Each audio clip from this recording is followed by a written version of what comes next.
And I think it's important to point out that I think one of the reasons why I wanted to incorporate improv in my teaching wasn't because I was some kind of pro, but because I realized I wanted more of that. I wish I would have had more of it. Like I was able to do it as a kid, but I'm like, okay, now I have students. I want them to be able to improvise, and like do it sooner and better than I was able to. So how do I do this? And I'm a problem solver and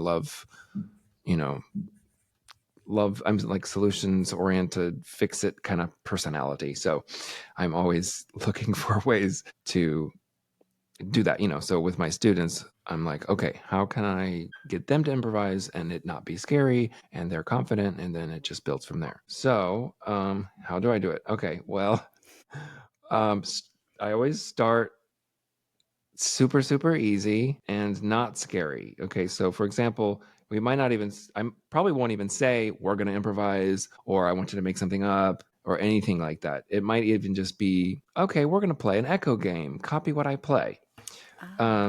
That's not improvising, but it's going to get there. So for example, can you hear my piano? Yes. Yeah. So I might just say, okay, we're going to do these three black keys, and I'll show them the three black keys. They can even look at what I'm playing and they're just copying. So your turn. Okay. And then they play, and then your turn. And then I might make it into more of a game, like, okay, now you can't look when I'm playing. So just listen and see if you can copy the sound. Ooh, I like and that. Again, like, it's okay if they don't get it. That's not really the point. I'm just getting them to play. And if they don't get it, it doesn't sound bad. For example, if I go and then they go, I won't even say, no, that's not it. I'll just keep going. It's just getting them to play and getting them to listen. And then I will say, okay, now I'm still going to play 3 notes using the black keys, but you don't have to copy the one I'm doing. So just any of those 3. So I'll go, my turn. Your turn. Okay. So something like that, where it's just, so now they are improvising, but with very specific parameters. Like it's only 3 black keys and they're only doing 3 notes, like that. I love that. It's kind of like you just sneak it on in there. Mm-hmm. Just slide it on in there. I love this. I wrote it down in big letters, echo game. That's so smart. I love this. Okay, so let's keep going. You've got them doing that. Yeah. Mm-hmm. Yep. So then I might do copy my rhythm. So, and maybe we've progressed to 5 black keys or something.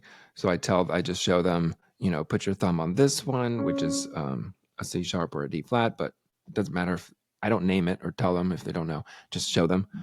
But for teachers that are listening, so you know what to do. Thumb on C sharp, next finger, next black key. So you have 5 black keys with 5 fingers. And then sometimes I'll do a drum or clap.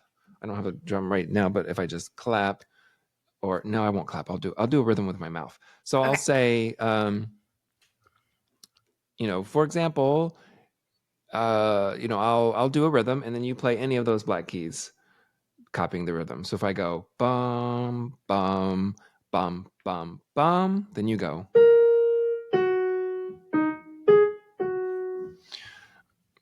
Okay. And so I'll demonstrate and I'll say, okay, now let's do it. And I'll do the same rhythm I just did because they just heard it. So I'll go, okay, now my turn. Bum, bum, bum, bum, bum, your turn. Right. They might even just play the same note in a row. Doesn't matter. If they keep doing that for a while, I'll say, now try different notes, So I'm never really saying no or wrong or you didn't get it. In fact, if they didn't copy the rhythm, that's okay too. I don't even point it out because they're still improvising. So, and that's the goal anyway, is to get them to play anything. So it doesn't even matter if they don't copy the rhythm, but it helps them it helps them have something to play rather than just say, okay, make something up on the black keys, right? So after copy my rhythm, then it's don't copy my rhythm. Oh. Right? Smart. So, and sometimes they like that better and think it's easier because then they don't have to try to get it exactly right. And then other students think that's more scary because they're like, well, now what do I play? Yeah. So I say, well, you can still copy my rhythm if you want, but try not to, or try to do something a little bit different, So I'll go, my turn. And I try to make it maybe a little more complicated so they can't copy it. Oh, Right. smart. So I'll go, okay, my turn. Your turn.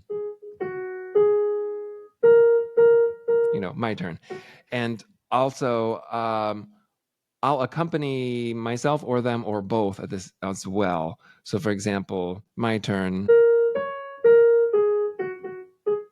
Your turn.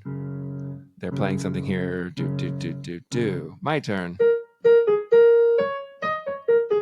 Your turn. Do, do, do, do, do, do, do, do. Right? And so I'm kind of keeping the beat with them and playing along when it's their turn. And then we're going back and forth. Then the next step is, okay, let's both play the whole time. We're not going to do my turn, your turn, my turn, your turn. But then really I'm just kind of doing background and they're improvising black keys. So 1, 2, ready, go. Do, do, do, do, do, do, do, do, do. So my voice is what they're playing, right? Do, do, Yeah. do, do, do, do, do. And I'm just playing along. And I'm doing a pattern, which you probably have that pattern in your handout from when I did the workshop. Probably. So. I've got some really fun stuff in here. I love that because now you're getting in duets, like the ensemble feel, and so much creativity and confidence building just in that little exercise. And it doesn't sound like it takes that long at all, like just a few minutes. Yeah. In fact, we probably do all of that in a trial lesson is like 3 to 5 minutes. Man. And then if sometimes I show them a left hand part too, kind of what I was accompanying. So it's like a chord progression, but it could just be one bass note. I'll show them like, here, play this bass note right here. And then this one, I'll tell you when to change. And then they're accompanying me, right? So they're playing the bass note and I'll play melody. So I'll go, okay, play the bass note. 1, 2, ready, go.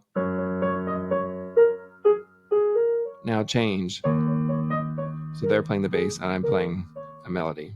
So then they learn that pattern. Then either right then or once they're able to, then they do both hands. So that's great. So now you just added, feeling the beat. You can try the duple or the triple kind of thing. I'm getting so excited. And see, now we're recording right now, right as winter break is starting. And I'm thinking I have to keep this fresh in my mind. I'll re-listen to the podcast when it comes out so I can do all this stuff. Okay. So it sounds to me like you're not using any fancy terminology. You're not saying tonic, dominant, any of that stuff.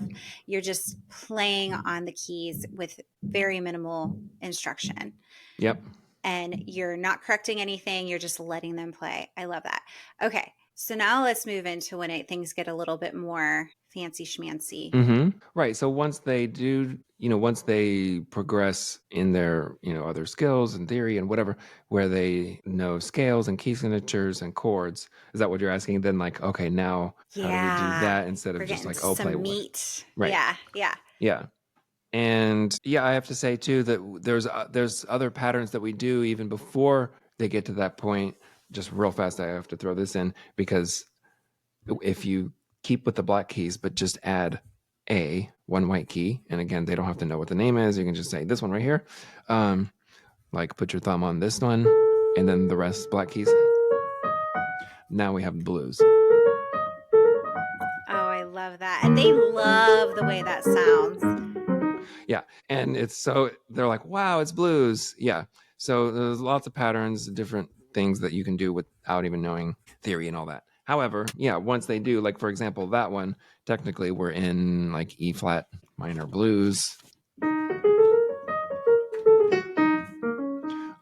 So then, we can say, oh, well, let's accompany it with like a 12-bar blues pattern. So you need to know the 1, 4, and the 5. Well, I know 1, 4, and 5 because I've played this, right? So once they know those chords and keys already, then, oh, okay, so I'm just going to play an E flat and then A flat 4 and then B flat.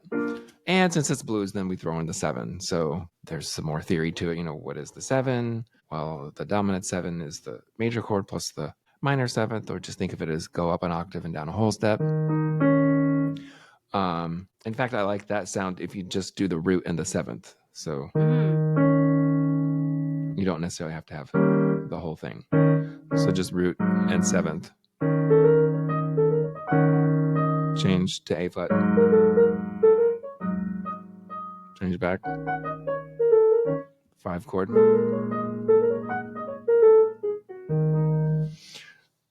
Yeah. So again, they can do that pattern even without knowing those chords, and you just show them. But